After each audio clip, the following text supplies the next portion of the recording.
উত্তরবঙ্গের দিকে।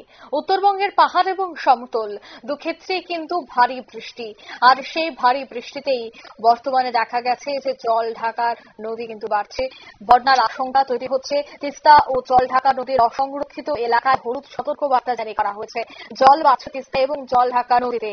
এছাড়া দফায় দফায় জল ছাড়া হচ্ছে জলপাইগুড়ি গজলডোবা তিস্তা ব্যারেজ থেকে। মঙ্গলবার সকাল 8টায় 890 কিউমেক জল ছাড়া হয়েছে।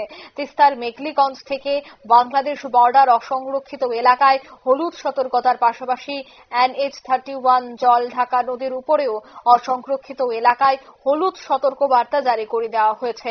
ফ্লাড কন্ট্রোল রুম জলপাইগুড়ি সেচ দপ্তর সূত্রে এখনো পর্যন্ত যে খবর পাওয়া গেছে, তবে জানা গেছে যে জলপাইগুড়িতে এই মুহূর্তে মিনিমাম যে টেম্পারেচার ছিল তা হচ্ছে 25.3 ডিগ্রি সেলসিয়াস। গতকাল ছিল 32 ডিগ্রি 5 সেলসিয়াস। অন্যদিকে 24 ঘন্টায় যে বৃষ্টিপাত হয়েছে তা হচ্ছে 54.2 মিলিমিটার।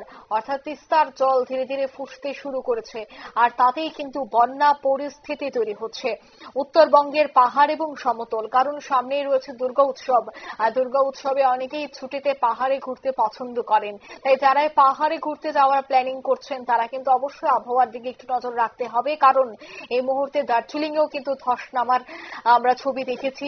বর্তমানে তিস্তার জল যেভাবে বৃদ্ধি পাচ্ছে তাতে কিন্তু বড় আশঙ্কা তৈরি হচ্ছে।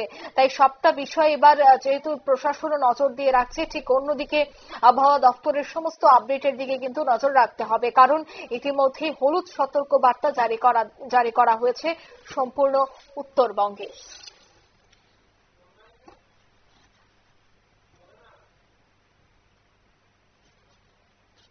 নিয়ে নিচ্ছে ছোট্ট একটি বিজ্ঞাপন বিরতির সঙ্গে থাকুন।